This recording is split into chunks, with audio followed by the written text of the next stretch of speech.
Good morning, everyone. Welcome to Pre-Market News and Views by In the Money Stocks. My name is Nick Santiago. Today is August 26, 2014. Thank you all for tuning in. We're going to start off with the S&P 500 E-mini futures as usual. You'll see that the futures today are trading higher by 1.75 points to 1996 and 3/4 per contract. Futures have come off the highs. Looks like there was some economic news just released just a few moments ago, so that is starting to move the markets. Looks like U.S. durable good orders rose 22.6% in July. The estimate was for 7.5%, so a little hotter number than expected, and that is taking the futures market a little bit lower, or at least off the highs. Again, the trading volume in the month of August has been almost anemic, or has been very anemic, I should say. So again, we're going to expect light volume today, but the market, in my opinion, did hit a psychological number when the S&P traded above 2,000, so there should be a fair amount of resistance there. Also, we'll see if we get some kind of a minor pullback today. I would not rule that out. Now, looking at the at some stocks out here today, there's quite a few names that are in play. Most notably, we're going to take a look at THI, which is Tim Hortons. It looks like Warren Buffett got involved in his deal with Burger King buying Tim Hortons, and it looks like the stock is trading higher and the deal is finalized. So again, the stock closed at $74.72. Today it's trading at $83.42. Congratulations if you own it. I would just trail the stop loss up here. There's nothing really that you want to do with it at the moment, but that's a tremendous move. Let's take a look at some other stocks. We're going to start off with Best Buy. Best Buy, I believe, had earnings today. The company's numbers, I'm not really exactly sure what they are, but we only care about how the stock price is trading. Stock closed at $31.99 yesterday. It's trading at $30.86. I kind of expect this to trade down to around $29. So if you're a trader, expect the $29 level to be hit. That's a level where if you're aggressive, you can look for intraday scalp bounce, okay? Remember, a scalp is nothing more than a quick day trade lasting between 10 and 30 minutes. But I do think the 29 level is where Best Buy is headed. So keep that on the radar today. If it does get down to $29 and you're an aggressive trader, you can day traders can look for a bounce around the $29 level. Let's take a look at Sanderson Farms. SAFM is the ticker symbol. This stock is getting hit this morning, so pretty good move lower. The stock closed at $95.12. Today it is trading at $89.50. In my opinion, this is headed lower. So we're going to watch this one today. I do have gap levels set up in the chat room for this one. Numbers have been worked out already. So we're going to look to trade this morning in the chat room when it's released. So again, Sanderson Farms, SAFM, that will be a gap play this morning, but the stock is getting hit pretty sharply. We'll look to pick that one up for a scalp play. Let's take a look at DSW, which is Discount Shoes. Right here, you're going to see that the stock closed at $28.37. It's currently trading up around $31.56. So good little move there, good pop.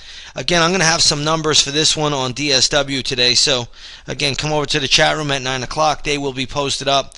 We'll see how that one all shakes out and plays out. Let's take a look at Trina Solar. They came out with earnings. Numbers are not being well received by the stock market or by the market participants. Stock is trading lower. It closed at $13.37. Currently trading at $12.34.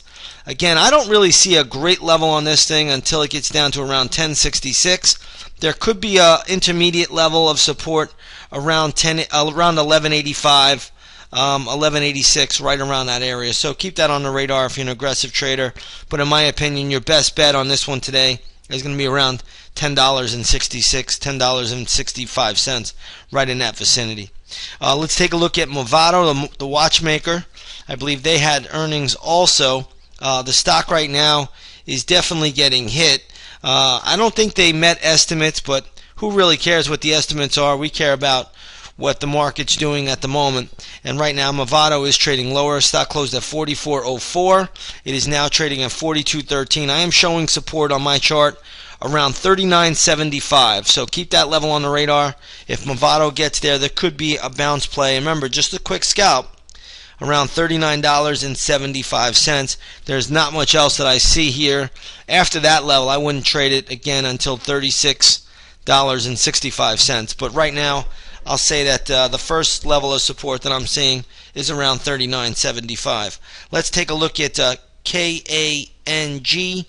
This is, I believe, iKang Healthcare Group. This stock, I'm not sure what the news is, but it did close at $22.65, currently trading at $19.05.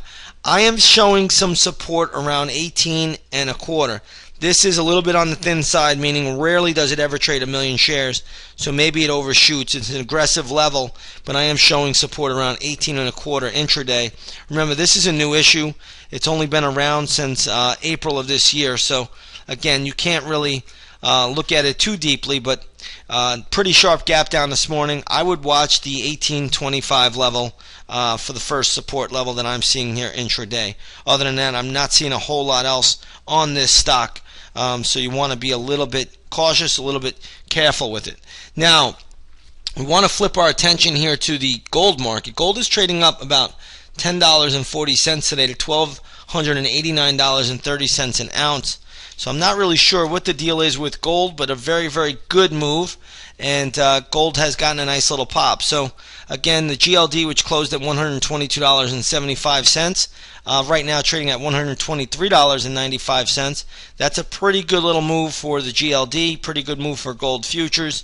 And again, anytime you see a little bit of a weaker dollar, gold could go higher. Anytime you see a little bit of a weaker dollar yen, which is what we are seeing this morning, gold futures generally have a tendency to hold up, so we want to keep that on the radar.